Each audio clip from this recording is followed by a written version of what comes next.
In this talk, I will discuss my book, Made for Television, Race, Class, and Gender, and a Representational Economy. I would like to raise the following questions with you. What happens when we shift or reorient our gaze to focus on the so-called minor characters who play impactful roles?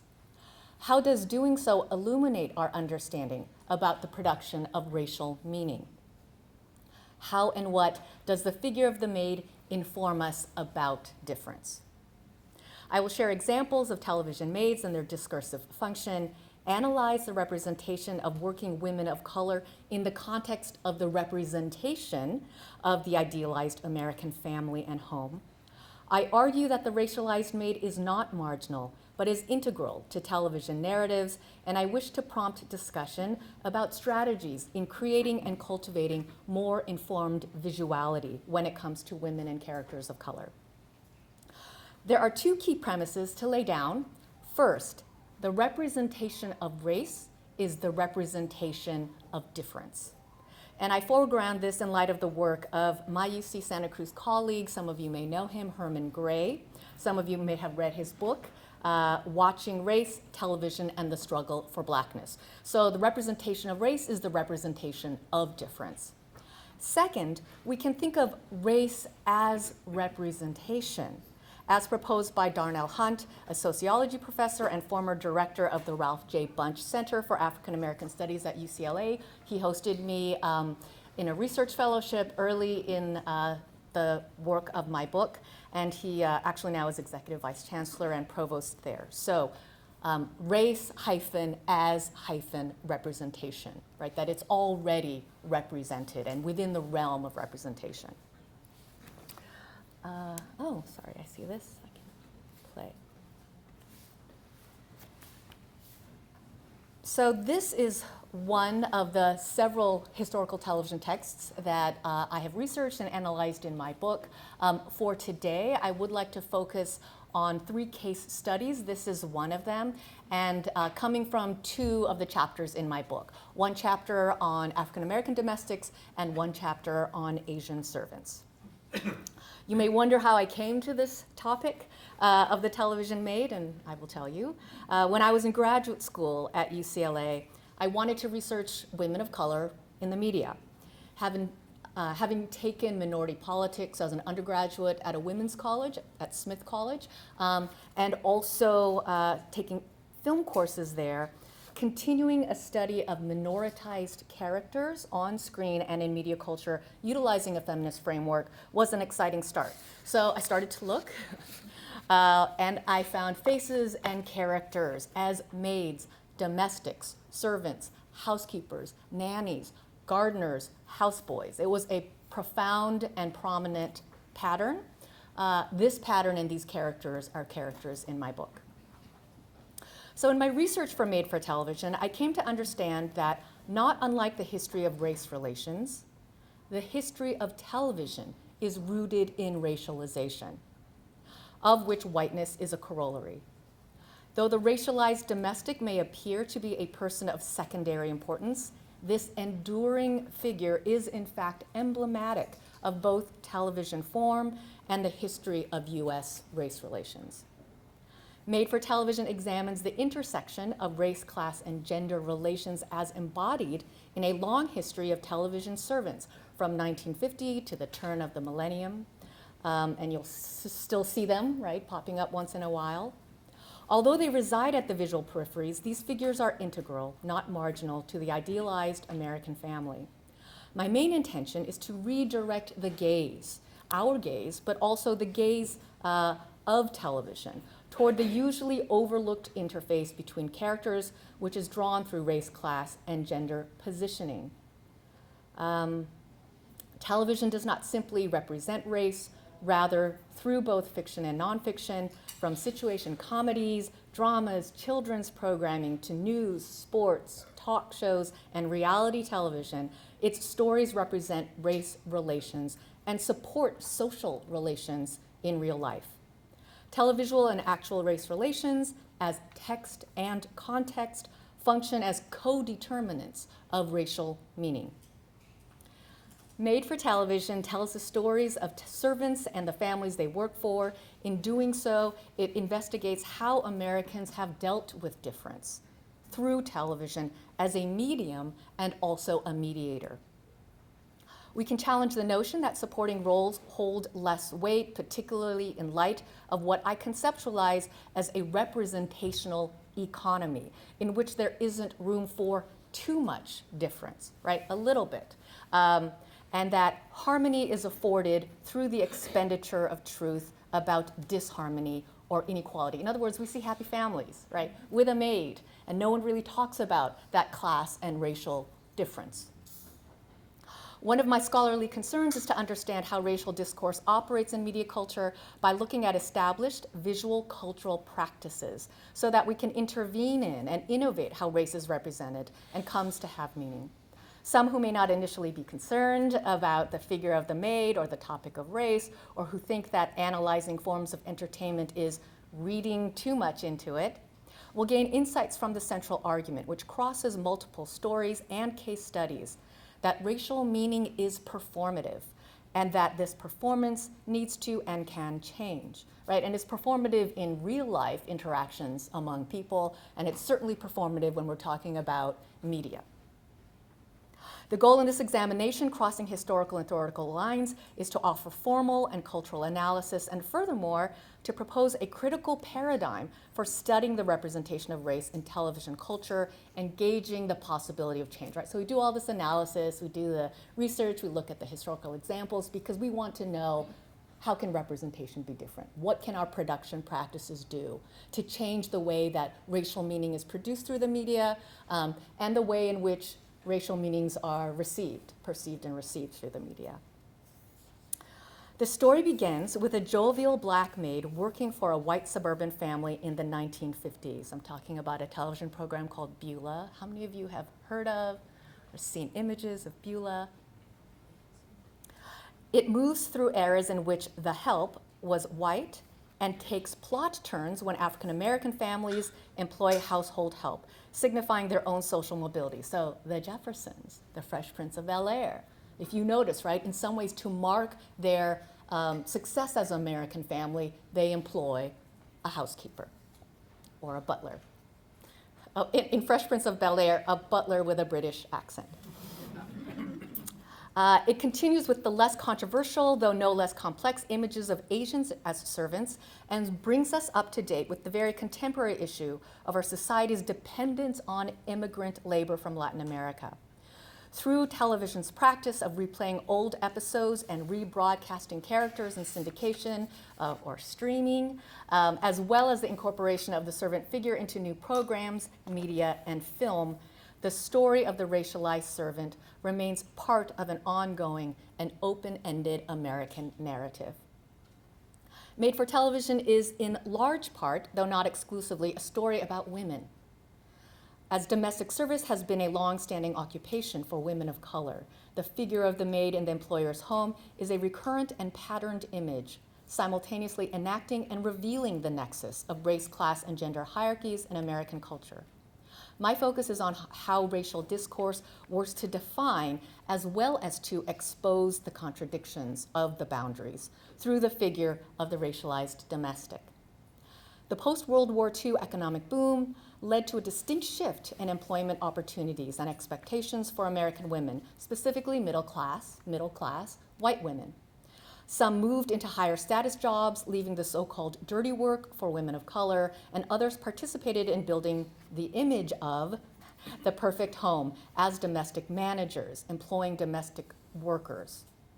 The early 1950s saw the beginning of the end of the classical Hollywood film era and the rise of television, right, as both an industry and a fixture in American culture and in the American home, the very space where the racialized domestic labors. As middle-class American culture became suburbanized, both the domestic servant and the television set became components of a household's status and success, a mark of upward mobility and of an idealized family lifestyle. In the 1960s, the civil rights movement, the space race, the Vietnam War, and the women's movement all seem to point toward a transformation of U.S. society. Yet even these tumultuous changes could not be ignored by Americans who could be ignored by escaping into televisions that conveniently de-emphasized storylines and characters depicting major social changes. In the 1960s, there was this phenomenon. A conspicuous number of popular primetime television programs had a missing mother. So you may remember programs in which there was a bachelor father, a widower, an aunt stepped in, or an uncle, or a maid, to take this position of the housewife because it was a vexed position, right, starting in the late 1960s into the early 1970s. My Three Sons, Family Affair, Bachelor Father, The Courtship of Eddie's Father, The Andy Griffith Show, and Bonanza are examples of television programs in which the mother was dead, yet memorialized romantically. In all these programs, an aunt, uncle, butler, houseboy, or maid provided a substitute mother figure. These so-called supporting characters were instrumental in sustaining a notion of family from the 1950s, but their presence did not completely erase the question of women's roles in a changing household and society. In her book about the 1960s, and 1960s television in particular, Aniko Bodruk-Hosey argues, quote, entertainment television could not and did not manage to ignore or repress the protest, rebellion, experimentation, and the discord going on in the nation's streets and campuses. Primetime programming grappled, or what Herman Gray would call discursive struggles were going on and continue to go on, particularly in terms of race. Primetime programming grappled with and confronted, often in highly mediated ways, many of the turbulent and painful phenomena of the period. Racial domestics were often at the center of such mediations. The MAID was also significant in the 1970s, a decade marked by an economic recession, deindustrialization, and rising unemployment. She was still prominent in the 1980s, which saw a shift from the era of women's liberation to a backlash against working mothers, criticized as supermoms for having or trying to do it all. Television programs with maids included Maude, The Jeffersons, Give Me a Break. The decade also saw a debut of several programs with male domestics. Who remembers Who's the Boss? Mr. Belvedere. And there are similarities and differences, right? When a male occupies the role of the domestic servant or a white person occupies the role as a domestic. White men took over the role of housekeeper while the women of the household were working or going to school. Charles in Charge is another. Thus, during the period leading up to a post-feminist era, men sometimes replaced women as the managers of domestic life. The figure of the household servant is still present in the more contemporary era among the programs. So one of the three case studies, in addition to The Courtship of Eddie's Father, that I would like to talk about today is I'll Fly Away. So I'll Fly Away is a program that ran from 1991 to 1993, but it was set in the late 1950s. There is something to be said about that historical displacement. Why does a contemporary television program or a slew of contemporary films still go back, right, to a particular era of representing black-white relationships? So I'll Fly Away, 1991 to 1993, Dudley, 1993, The Fresh Prince of Bel-Air, 1990 to 1996, The Nanny, 1993 to 1999, Frasier, 1999 to 2004. There were also programs like Gilmore Girls, Weeds, Mad Men, Super Nanny, and another reality series called Flipping Out. Will and Grace also, some of you must be familiar with Will and Grace, had Rosario, who had this love-hate, frenemy relationship with her employer, right? Played for laughs. But what is it about that tension between the white employer and her Latina maid? Some of you also, if you're super fans of Will and Grace, there was a reboot not too long ago, but the actress who played Rosario chose not to come back. Racialized domestics portrayed in television sitcoms and dramas serve to idealize both family dynamics and racial harmony. In doing so, they help mythologize middle-class status and the American dream. The figure of the racialized domestic has been particularly prominent in television precisely at times when both race relations and the structure of domestic life were undergoing profound change, right? So this is the subtext of all of these programs. that are representing family, family life, the roles of family members with a domestic or housekeeper or maid there. My first key assertion is that while there have been a series of displacements in television history with respect to which racial group occupies the role of the servant and under what conditions of societal change, these portrayals nonetheless always serve to maintain the privilege and power of whiteness, which is as much a class category as a racial one. Programs that appear on the surface to be simply structured family situation comedies with banal plots and thinly drawn characters, for example, Beulah or The Brady Bunch, actually have embedded in them complex performances of racial, classed, and gendered roles. When analyzed, these tell us much about the myths that Americans found and continue to find reassuring. The insertion of the maid trope into the representation of the American middle-class family helps sustain myths under siege in daily life. These displacements are part of what I conceptualize as a representational economy in the portrayals of television maids. A representational economy is an operational mode whereby cultural production balances those images that challenge the status quo.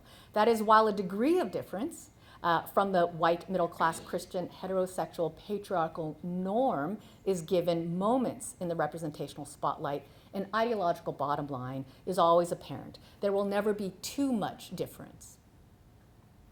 Too much blackness, too much working classness, too much female power. Hence, there has been a constraint in how much difference can be represented in mainstream culture through mediums such as film and television. An economy is in place that maintains and sustains a hegemonic status quo.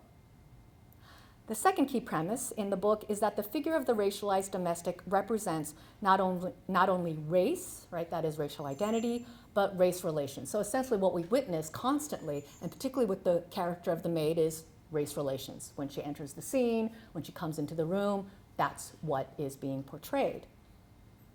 My analysis of racialized servants reveals that such race relations are read, understood, and experienced intertextually, that it affirms that race relations themselves are intertextual. So intertextuality refers to the ways that television texts acquire meaning through their relationship to other texts.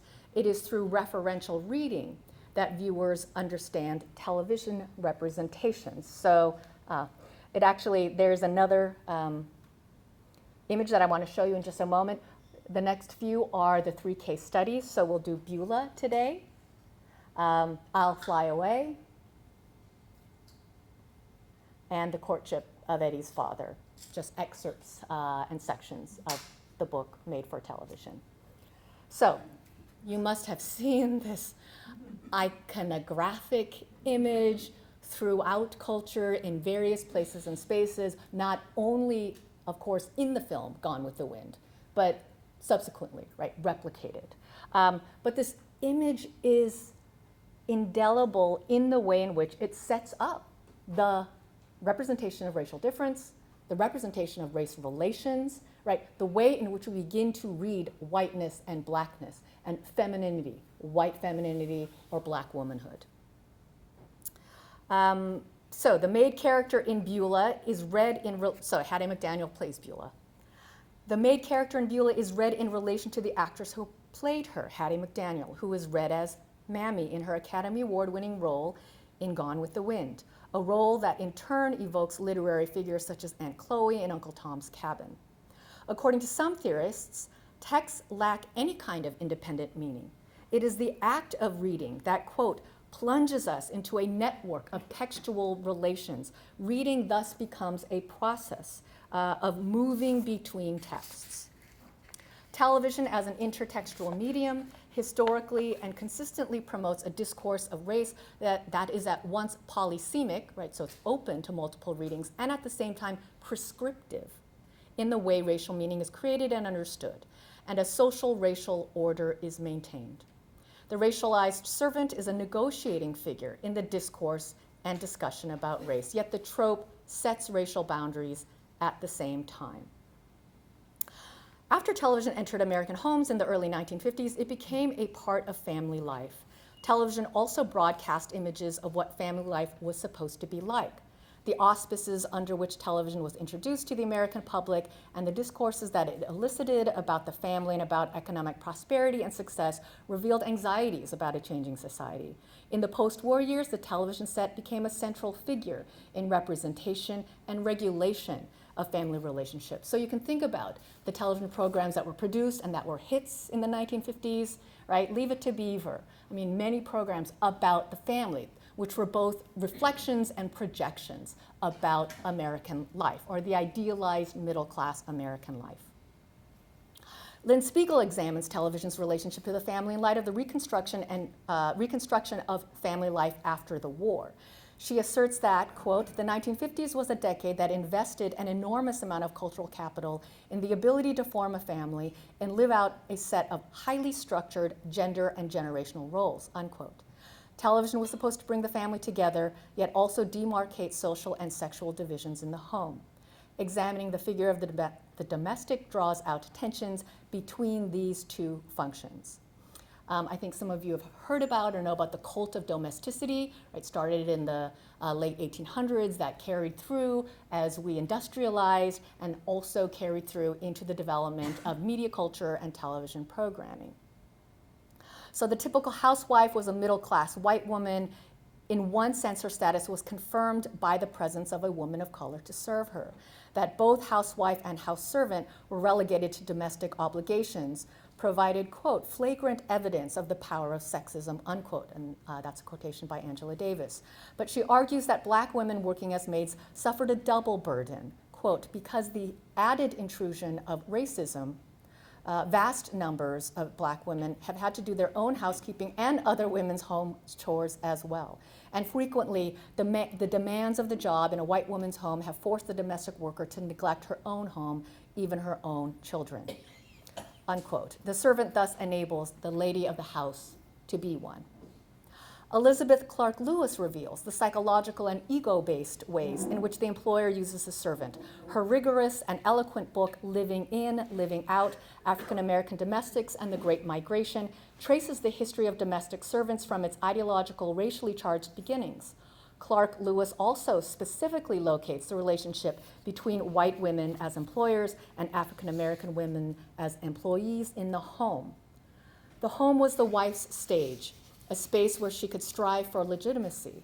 However, domestics could see that the white woman's domination of them was, quote, a transparent exercise of the only kind of power she had, unquote.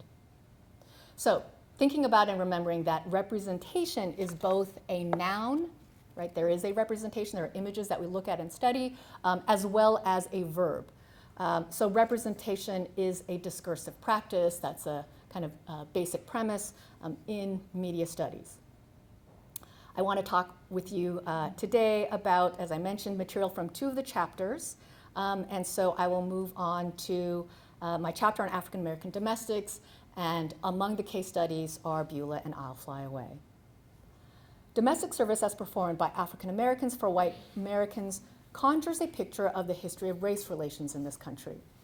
Imagery presented in the earliest films, such as The Birth of a Nation, 1915, in the first sound films, such as The Jazz Singer, 1927, and in Technicolor masterpieces, such as Gone with the Wind, 1939, demonstrates that Black otherness in the service of white subjectivity is a deeply established aesthetic and ideological mode of storytelling in U.S. visual culture. These films were cinema's blockbusters before the term existed. By the late 1940s and early 1950s, images of Blackness migrated to the smaller screens that were set in the homes of an expanding white American middle class. Mammy herself, played by Hattie McDaniel, in both Gone with the Wind and Beulah, transported from the movie theater to the television box, from the Civil War South to post-war suburbia.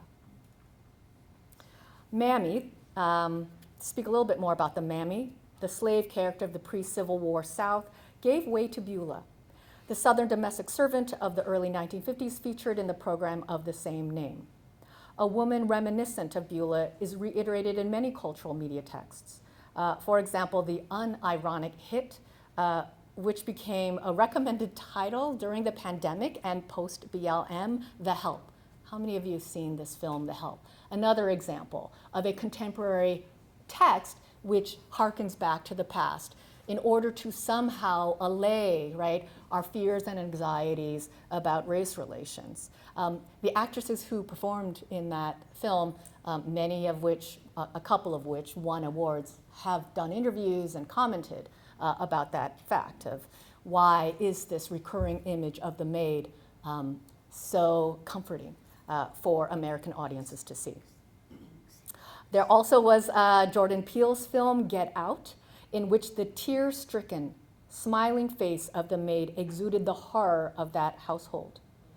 The figure of the African-American domestic, then, is naturalized and reassuring to some viewers in two ways. Her traditional visual filmic form affirms white superiority or the stability for whiteness in class and social status, and at the same time, the figure caters to progressive desires to confirm that such figures no longer exist, right? Because it's all set in the past. It's a look, it's an aesthetic. This mode of racial representation is based on my notion of retrospective displacement. By setting and seeing race relations in the past, both producers of television texts and readers of them can sidestep scrutiny of race relations in the present. Racial discord and injustice have already been amended in significant and dramatic ways, so what viewers ultimately experience is confirmation that race relations are better than before, and it's a constantly shifting before. The comforting and controlling image of the African-American maid serves to simultaneously ensure the existence of racial, gender, and class privilege while blunting racial, gender, and class consciousness. The mode of representation for the African-American domestic is retroactive in both Beulah and I'll Fly Away. It is intriguing that the two programs stand on either side of the abyss. So Beulah in the 1950s before the Civil Rights Movement, and I'll Fly Away after the Civil Rights Movement. And they actually operate quite differently, so I wanted to present that to you. In both the conservative sitcom Beulah and the progressive quality drama I'll Fly Away, the racialized servant is a negotiating figure in the discourse about race, and yet the trope seals racial boundaries. Beulah and Lily can each be read in ways that endow the maid character with a semblance of power. Beulah often saves the day, and Lily stimulates change in the family she works for, in her town, and in the larger society. While the former is more easily dismissed as a product of its racially oppressive time, and the latter engages in a layered reception process, both programs provide examples of how African Americans in representational culture are read vis-a-vis a post-civil rights subject. All right, so Beulah, 1950 to 1953. It aired on ABC and was the first television series that revolved around an African-American character. It was joined a year later by another comedy, Amos and Andy, which ended after 2 seasons because of protests by the NAACP. Other programs around this time featured or guest starred African-American musical performers. So Sammy Davis Jr., Hazel Scott, Nat King Cole, they appeared on television in nonfiction performative roles.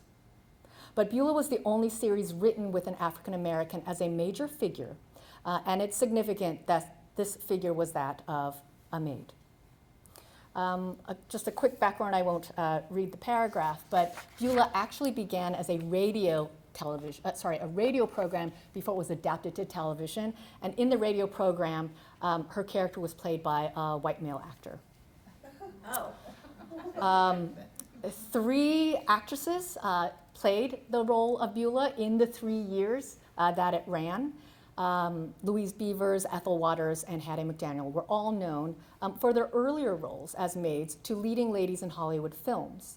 Beavers appeared in several notable pictures: Bombshell with Jean Harlow, She'd Done Him Wrong with Mae West, Imitation of Life with Claudette Colbert. Ethel Waters only succumbed to the role of maid later in her successful career as a singer and stage actress, starring in Cairo with Jeanette MacDonald and Member of the Wedding. Perhaps the most famous of the 3 was Hattie McDaniel. Also, to say that Hattie McDaniel quit,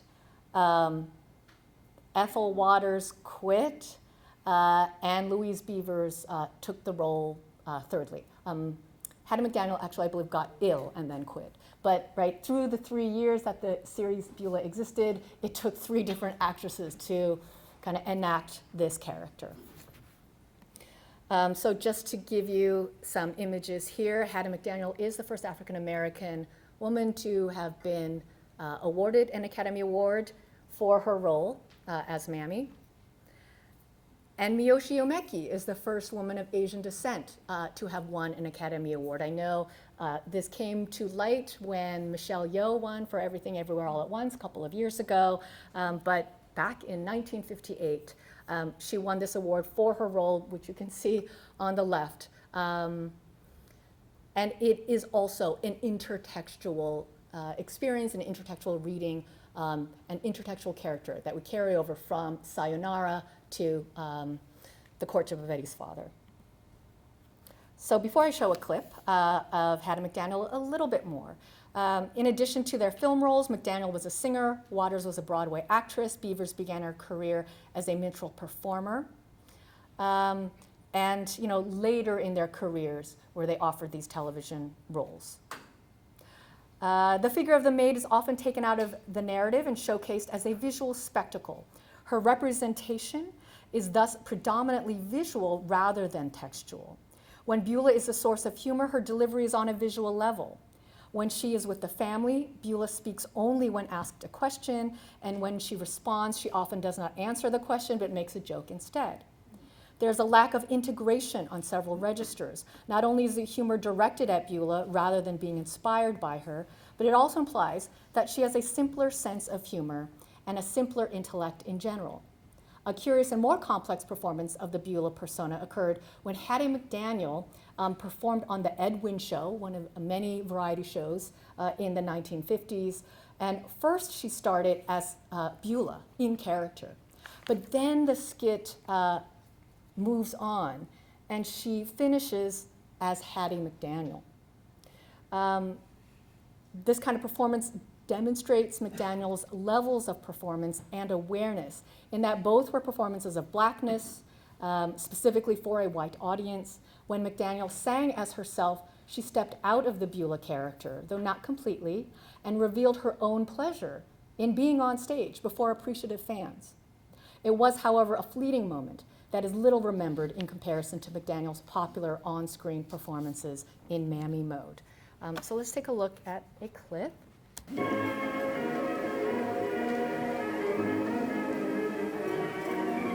Beulah Show. Don't let nobody tell you that I'm in the market for a husband. Of course I would be, but they don't sell husbands in the market.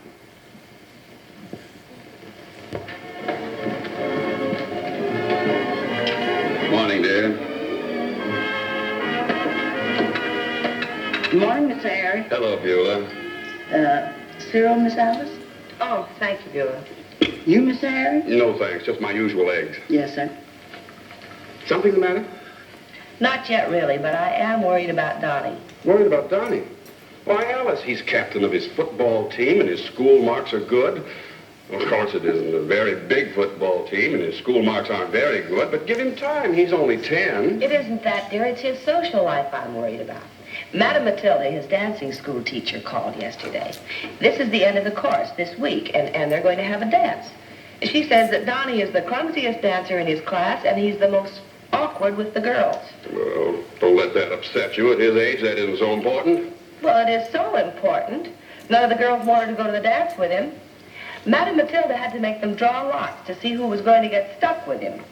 It's stuck with my son? Yes, that's the way it is. All right. All right, he'll learn. Not necessarily, dear, no. Madam Matilda says that the first social contacts are the most important, and if Donnie gets started off on the wrong foot, he may never learn social poise and polished manners. Oh, hang Madam Matilda and her polished manners. Well, women prefer men with polished manners, don't they, Beulah? You just give me the man, I'll do my own polishing. Anyway, you needn't be angry with me just because I don't want my son to grow up to be awkward with women. Well, he happens to be my son, too. I know that's exactly what's worrying you. I resent that. Well, you were awkward, dear. Don't you remember the night we went to our first prom? Well, if you had a stiff shirt that kept rolling up in front, you'd have been nervous, too. If you don't stop fanning those eggs in this hair, they're going to get mighty cold.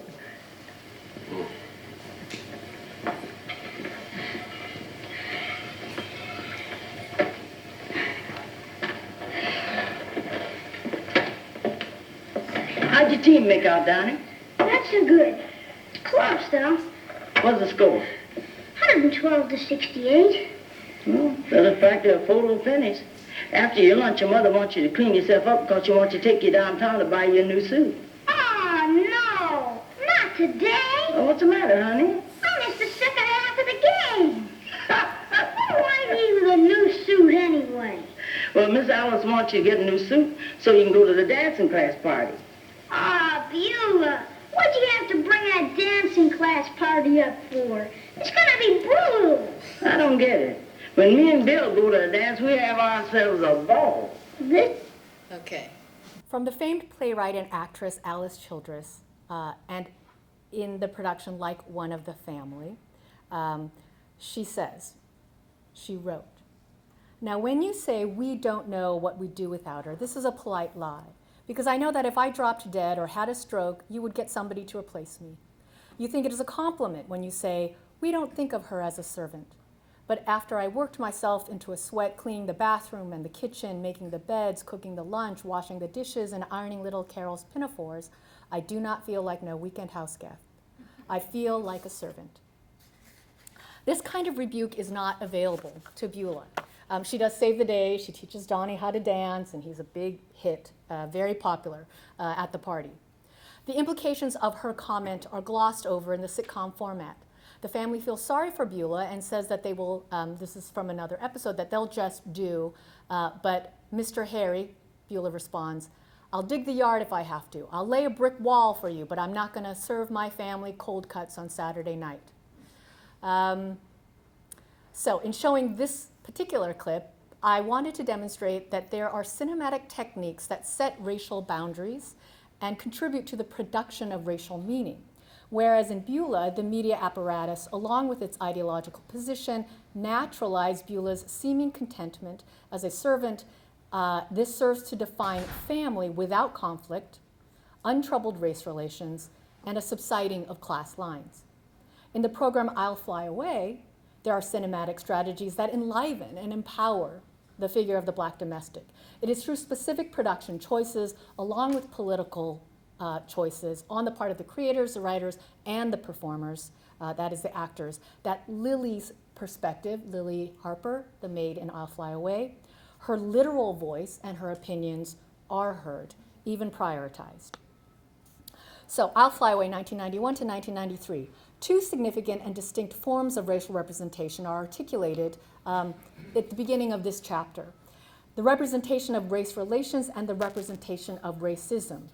Beulah falls under the rubric of the former, which functions to deny the latter.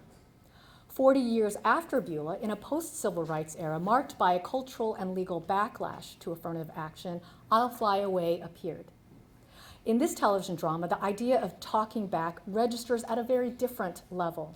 On the narrative level, it is integrated rather than being a throwaway joke. And on the ideological level, the maid's words and ideas carry weight. Such a seemingly subtle difference marks a significant change in the way racial discourse can operate. In Beulah, the excess of a bellowing but affectionate mammy figure talking back is contained through humor. Her sass does not break or spill out of the limits of the trope, and in fact becomes part of it. Her voice, however loud, is not really heard. There is no subversion. In the hour-long drama series, I'll Fly Away, the calm and directed challenges and protests raised by the African-American domestic servant in a white Southern household cause those around her, both Black and white, to notice and then think about racial injustice. Her voice, quite soft, actually speaks volumes. The social critique is apparent, albeit set in the past. I'll Fly Away is about an African-American woman, Lily Harper, who works as a maid for a white family in the small town of Breland, Georgia. I imagine it's not far from Atlanta, during the rise of the civil rights movement. In presenting the critical perspective of a maid, the program raises questions about, but also verifies the intricate, sometimes difficult, and always complex dynamics of race, gender, and class. The tone and pace of I'll Fly Away are pensive. This engages viewers in a similar mode of thoughtfulness and allows them to experience emotions such as horror and frustration, rather than finding swift release in nervous or dismissive laughter. There are confrontational rather than passive moments of viewing in this series. Such confrontation is not as it is colloquially misunderstood within the discourse of race relations, that is, aggressive or accusatory, though white oppression is unquestionably represented. It is a program that succeeds in maintaining rather than alienating or dividing audiences because of its subject matter, racism in America. I'll Fly Away shows race relations vis-a-vis the justice system in ways that suggest that the law has regulated race relations unfairly and unjustly. The lead male actor, Forrest Bedford, the town's district attorney, must deal with changes in the laws and perhaps even promote such changes. During the period of the civil rights, civil rights advocacy. In a small southern town, these changes are met with resistance and even violence. Viewers are able to identify with Forrest's struggles to bridge the gap between legal, institutional, and philosophical ideals and the realities of human nature. Forrest feels pressure from fellow whites in the town. He also comes from, a family history in that town. He also experiences a challenge to consciousness stemming from his own whiteness. One angry mother of a defendant shouts to him, quote, "I know where you come from, and your neck is as red as mine," unquote. Furthermore, the program shows protest and resistance by the town's African-American citizens and depicts the injustices and cruelty against them as actually unjust and cruel. Viewers can identify with Lily's growing consciousness and courage to do what she believes is right, to make change come, as she says in the first episode. From the opening sequence in the pilot episode, we have a juxtaposition between African Americans and white Americans. The black townspeople, after a church picnic, are riding on a bus that will soon crash because of the carelessness of the white driver, while the white townspeople in church are happily singing the hymn, "I'll Fly Away." The significance of the Negro hymn is lost on the white singers. It is a song reminiscent of 2 centuries of slavery, more than 90 years of legalized segregation, the fight against this nation's Jim Crow laws, the colored waiting rooms and drinking fountains, the whole spectrum of the black struggle in America. The camera lingers on Forrest Bedford and the Bedford children and intercuts these shots with shots of the speeding bus carrying the writers to certain tragedy. The 2 scenes are linked formally and symbolically. White privileged people are sitting in a sanctuary, a place of peace and light, a safe haven, while other people are being driven down a life-threatening path, their pleas in the dark ignored. Eventually, the 2 separate and unequal worlds collide. This television series begins with the white bus driver, Jimmy Yates, in court and on trial for manslaughter of 3 African Americans who died in the crash.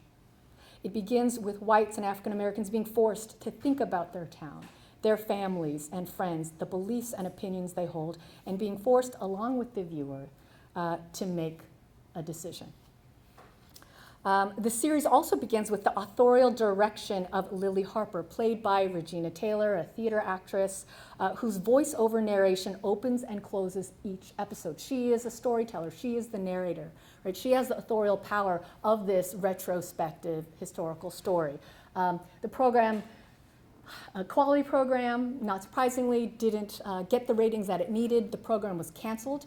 PBS actually picked it up for a limited series and aired a 2-part kind of concluding episode or movie, which is set fast forward to 1992 after the Los Angeles riots. And at that point, Lily Taylor is actually an author, a published author, and she's speaking to her grandson and telling her, right, about the experience in Georgia and why they had to flee to California, to Los Angeles. So she is, from the beginning, identified as the storyteller and also granted the authorial power. I'll show you a clip from the first episode, not necessarily the opening.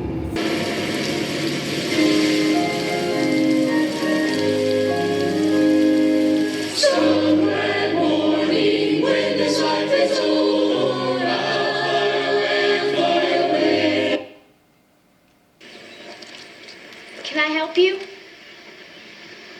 I'm looking for the Bedford residence. This is our house. Your folks know you talk like that.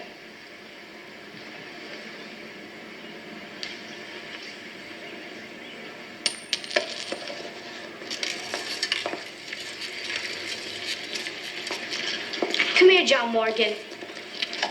Put that quarter in your pocket where it belongs, you hear me? What in the world were you going to do with a crummy old shoe anyway? Look at it.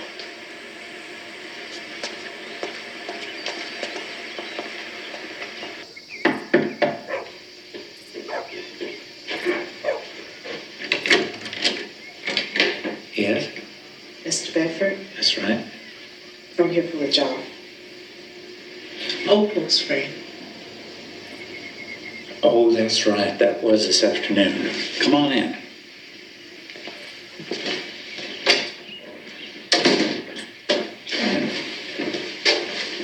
Have a seat.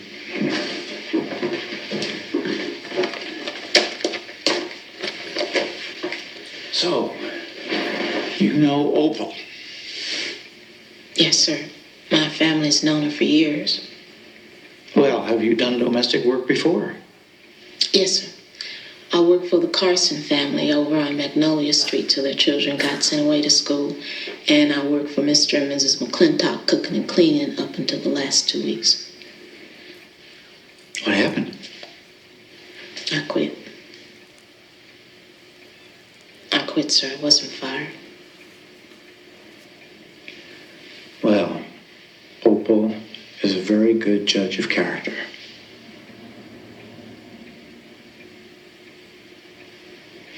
I'm raising 3 children.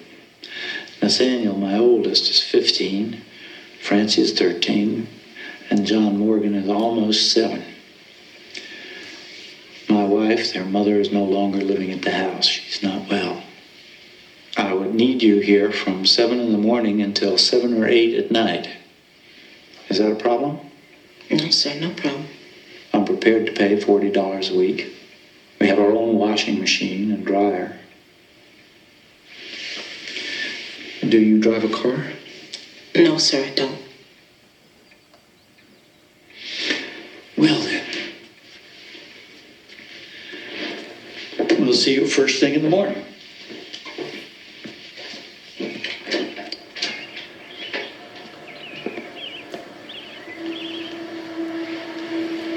My name is Lily.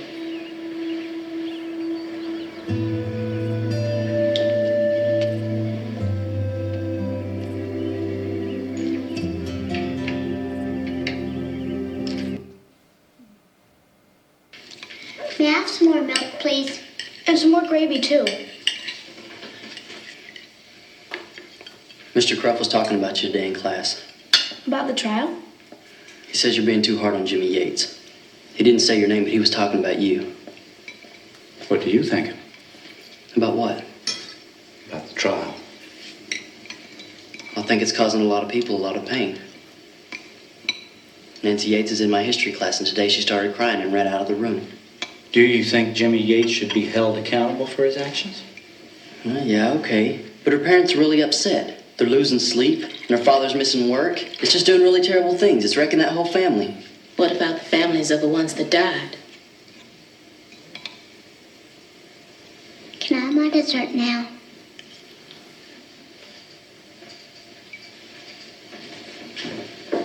Do you have an opinion on this, Lily? No, sir. Look, I'm not saying it wasn't bad what happened to those colored people. Who asked her anyway? She's supposed to be the maid. Nathan. I know it was a terrible thing, but she didn't have to show me up like that, like I was saying something stupid. Sit down, Nathan. She was out of line. I'm not gonna sit here and listen to her and eat this lousy food.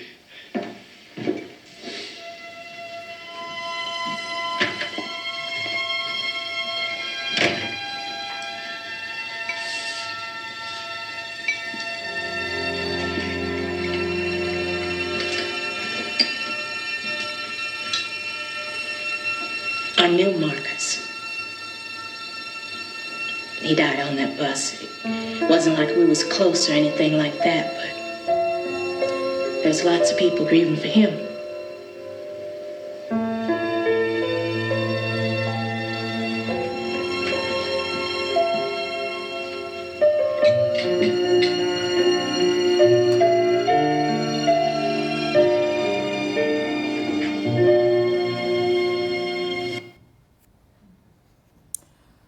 After decades of laughable, caricatured African American women in service positions, Lily Harper emerges as calm, knowing, and resolute.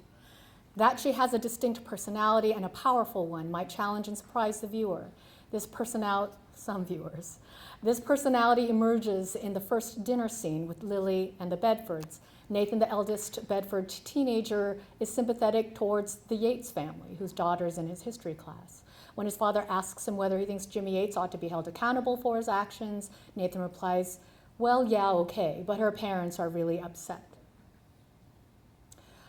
Lily's serving a dish and says quietly, "What about the families of the ones that died?" There is dramatically no answer. The silent moment is offered to the viewer as much as to the Bedfords. Nathan is infuriated and embarrassed. Forrest, the father, then asks Lily, "Do you have an opinion on this?" Lily actually, in a subsequent scene, expects to be fired, but she isn't. This kind of talking back is self-assertive and challenges the presumption of white privilege. Surprised, she realizes that she isn't going to be fired. The reactions and relationships that the Bedford family members have with Lily illustrate the complexities involved in an African-American maid's presence in a white household. Lily's character contrasts with the mammy figure who soothes and entertains rather than causing family members to feel uncomfortable. She works, acts, and even looks much different than Beulah. Physically, she's not exaggerated, she's not a spectacle, she is self-assured and self-aware, she has feelings, personal opinions, and political convictions. The social issues affecting her life, as well as the lives of the people she works for, are integrated into her characterization and motivation. This is not the case with the maid in Beulah. There are other episodes in the chapter that I analyze. For example, one in which the young boy, John Morgan, learns that Lily's birthday is coming up the next day. She's having a party, that much he knows. She doesn't come to work that day. She comes to work the next day. And John Morgan is utterly disappointed and upset because he thought, right, he's her family and that he would be at her birthday party. And when she tells him she has her own family and her own child and that she celebrated her birthday at her own home, he's through the character of a young boy, that realization and that reality is met in that episode. All right, so there are some ways in which I note how the program is able to, through its cinematic strategies, make possible this subjectivity of African Americans. So there's plot structure, there's point of view, there's voiceover narration, viewpoints of minor characters. So we see, not necessarily in the clips I showed you, but right, almost 50-50, her family, her friends, her neighborhood, her social activities. So we have viewpoints of other minor characters as well. Screen time and the quality of the screen time that characters are given, white and black. Black and white characters in the series are filmed using the same cinematic style, which we saw was not the case in Beulah, right? There's different kind of camera work when shooting a white character or a white woman or a black woman in Beulah. The angles, distance, lighting, colors, and costuming do not, in and of themselves, specularize or objectify one racial group or privilege another as they do in other programs, the production strategies, and very importantly, the choice of genre. The choice is not a half-hour sitcom where there's easily resolvable answers to plot points, but rather an hour-long, slow-paced drama on a serious topic, which engages the viewer in very different ways.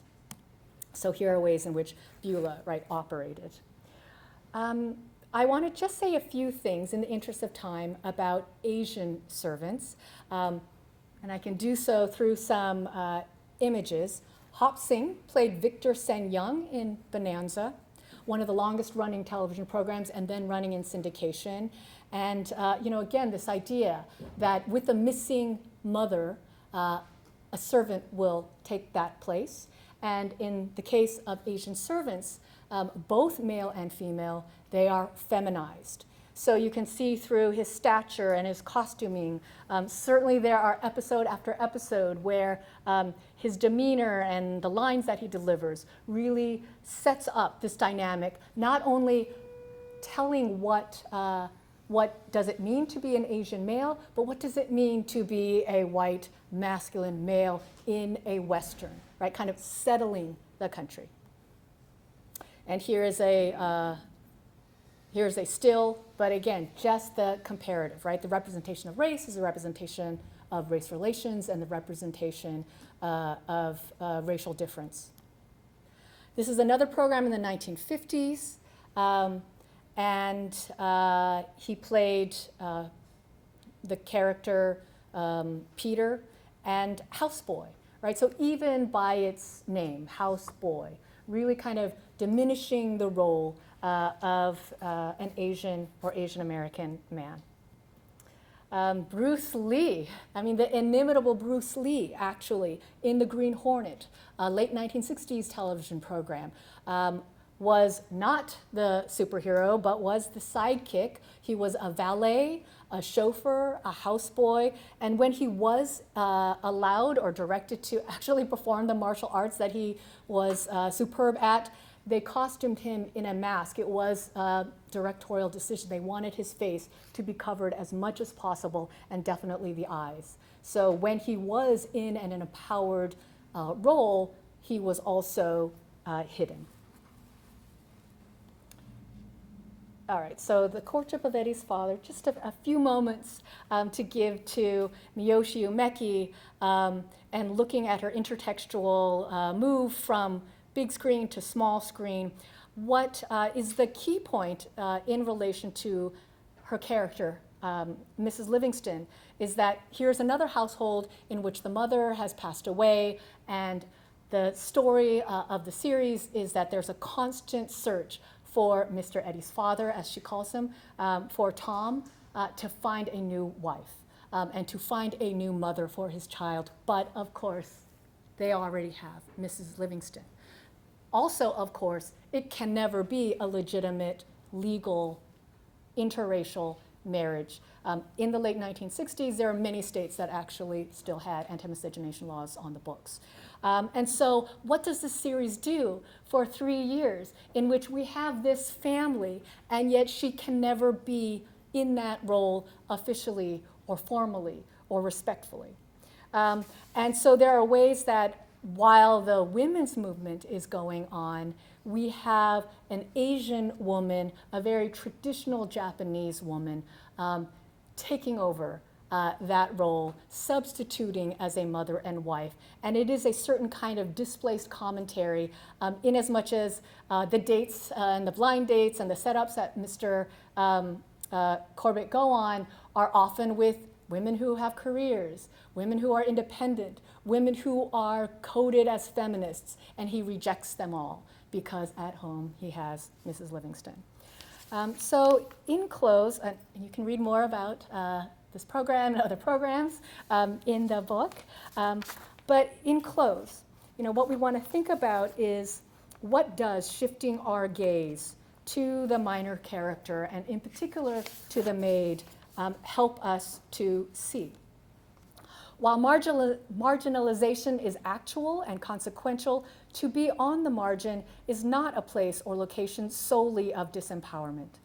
The figure of the domestic servant is depended upon for the show of labor that reinforces white middle classness. She also exposes contradictions in concepts of family, gender roles, racial harmony, class, rather than upholding the myth, right, of meritocracy.